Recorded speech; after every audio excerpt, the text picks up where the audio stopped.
Deus abençoe você, seja bem-vindo ao meu canal. A gente está trabalhando nessa nova série, esse é o terceiro episódio da série Compreendendo o Salmo 91.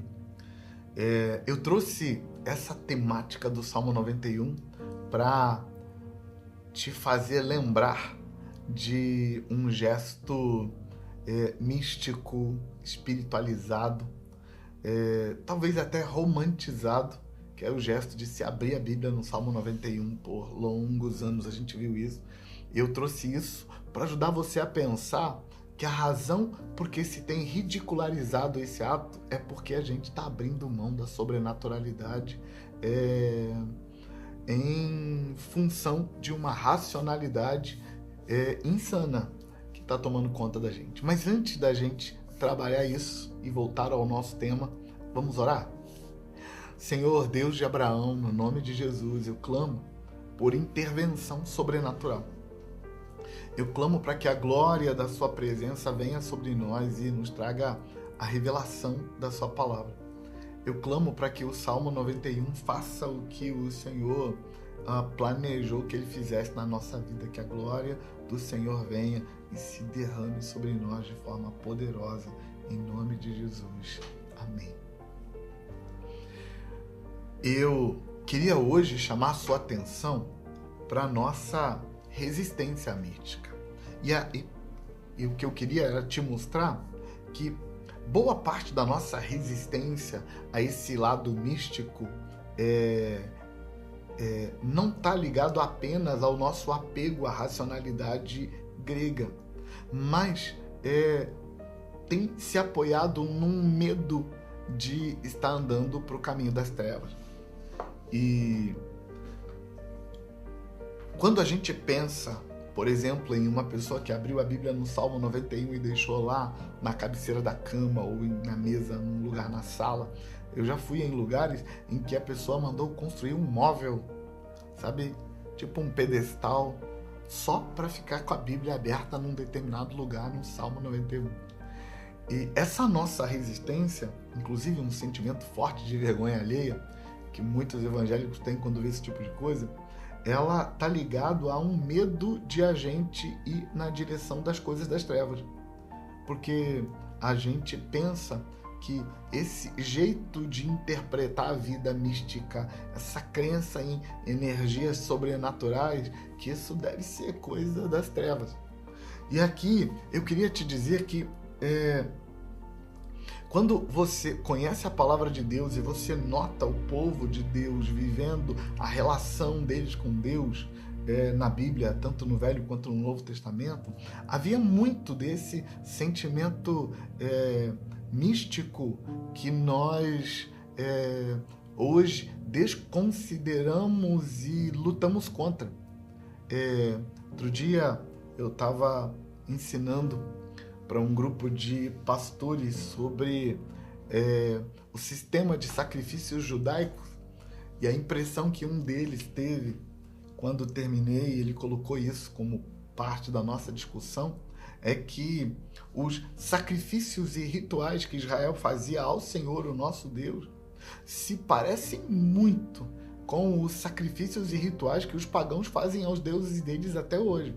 Porque até hoje há um paganismo infiltrado, um paganismo mais para feitiçaria, magia negra, bruxaria, essas coisas que estão mais no ocultismo e que não vem muito à tona. De vez em quando a gente vê aí vazando para a mídia um desses rituais que deu errado, alguma coisa não funcionou bem, mas esses rituais pagãos, eles continuam acontecendo aí na surdina, na escuridão.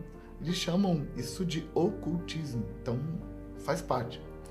E naquele momento em que eu estava dando essa palestra sobre o sistema de sacrifício araônico, sacrifícios de Arão, que aparece principalmente no livro de Levíticos, e que esse pastor traz isso à tona para mim, e a gente conversou um pouco sobre o assunto. E a gente ficou comparando, e uma das coisas que a gente chegou à conclusão naquele dia falando sobre esse assunto é que quando você olha para um descendente de Arão, um levita, fazendo um sacrifício ao Senhor e compara com um sacerdote pagão fazendo um sacrifício para as trevas, as coisas não estão muito longe uma da outra. Vou te dar um exemplo. O sacrifício do holocausto, por exemplo, era um cordeiro morto, derramado sangue no altar, depois tirava toda a pele do animal e colocava o animal sobre o altar para queimar. Só que aí, sobre esse animal, sem pele, com as vísceras limpas, era tipo um churrasco mesmo, o animal estava limpinho, pronto. As vísceras do animal seria queimado no outro lugar, mas sobre o altar ia ficar o corpo do animal sem o couro. E aí sobre aquele animal iam colocar uma oferenda de farinha chamada oferta de manjares. Como é que era isso? Uma farofa, só que não de farinha de mandioca como a gente vê nos rituais da África e nas religiões de matriz africana no Brasil. A farinha usada para farofa era de trigo da melhor qualidade. E aí colocava com azeite de oliva extra virgem, misturava o azeite com aquela farinha, fazia uma farofa e colocava a farofa sobre o animal que ia ser sacrificado. Em cima do animal e da oferta de manjares vinha uma terceira etapa, que era a libação. Era derramado ali um vinho caríssimo ou uma outra bebida que fosse cara. Não podia ser uma bebida de má qualidade, tinha que ser cara. Enquanto eu explicava isso para aquelas pessoas, elas diziam: pastor, eu já pratiquei ocultismo e é a mesma coisa, igualzinho, só que a farofa não é de farinha de trigo, a farofa é de farinha de mandioca. E as pessoas ficam assim, abismadas, se perguntando: meu Deus, então o povo de Israel fazia a mesma coisa? Porque isso aqui é do mal. Não é isso. A questão é que tem um conjunto de simbologias ali que também é usada no outro lado. Eu gosto de dizer sobre isso que o mundo espiritual não pertence nem às trevas nem à luz. O mundo espiritual é o mundo espiritual. As trevas acessam o mundo espiritual e a luz acessa o mundo espiritual. Então, todas as simbologias que aparecem na Bíblia, de alguma forma, elas também aparecem no ocultismo. Porque é o mesmo conjunto de ferramentas para acessar a sobrenaturalidade. E por que estou falando disso para você? Estou falando disso para você tirar da sua mente aquela perspectiva de que olhar para a Bíblia com esse sentimento místico, com esse sentimento de tem uma sobrenaturalidade operando aqui, é negar a origem da Bíblia. A Bíblia vem de um meio, de um povo que praticava e cria nessas coisas. Qual é a diferença? A diferença é qual divindade eles estão invocando. Os judeus usavam todo esse conjunto para invocar o Deus de Abraão. O povo do ocultismo usa essa mesma simbologia para invocar outros deuses, outras divindades aos milhares que tem por aí. Mas o caminho é o mesmo. Por que estou te ajudando a entender isso? Para você não olhar para essa sensação de mística e dizer que a pessoa é boba, a pessoa não é estudada, ela não sabe o que está fazendo, ela não entende o que está acontecendo.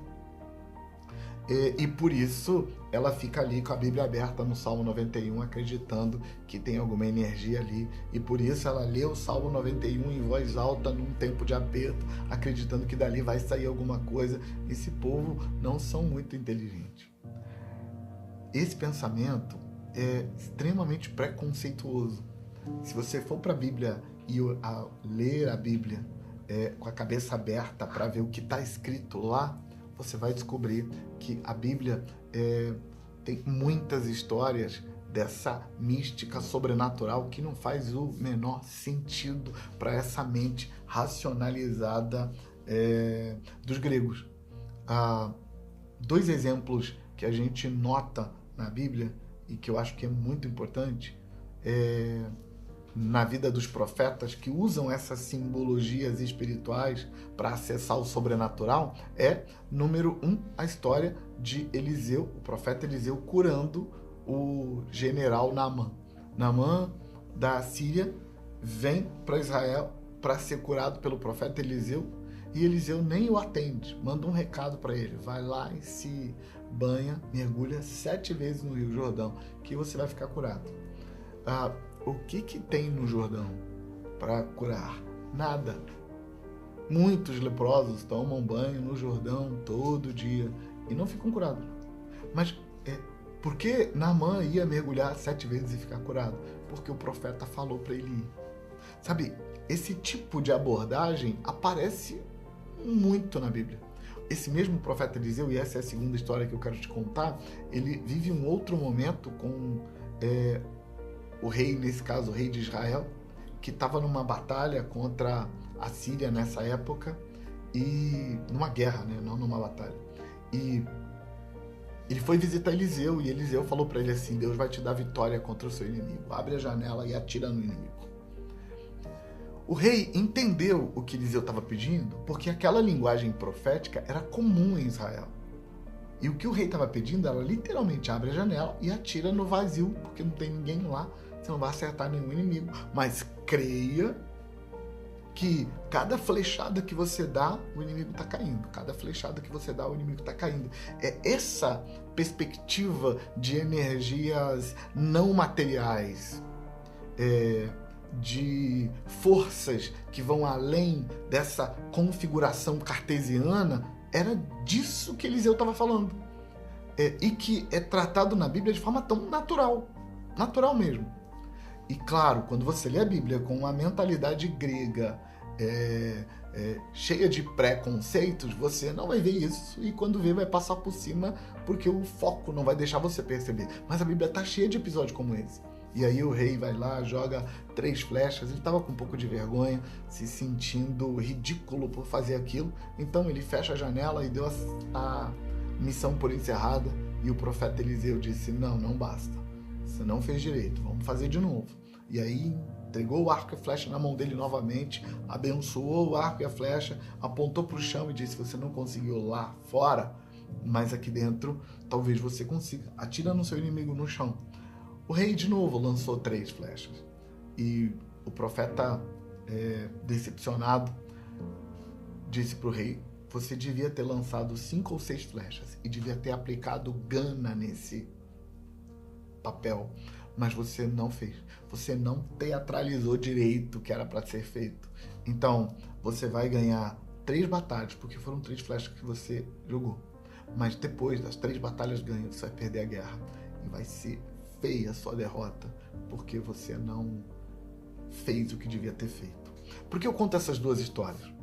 Eu falo de Naamã mergulhando 7 vezes, eu falo do rei de Israel atirando 3 flechas, apenas 3 flechas, devia ter atirado mais, para ajudar você a entender que essa nossa resistência intelectual a esses símbolos e a esses atos, ao ato, por exemplo, de abrir a Bíblia no Salmo 91 e ler em voz alta, acreditando que alguma coisa vai acontecer dali, essa nossa resistência, esse nosso sentimento de vergonha alheia, está ligado à cultura grega, implantado na nossa cabeça, porque a cultura bíblica faz isso o tempo todo.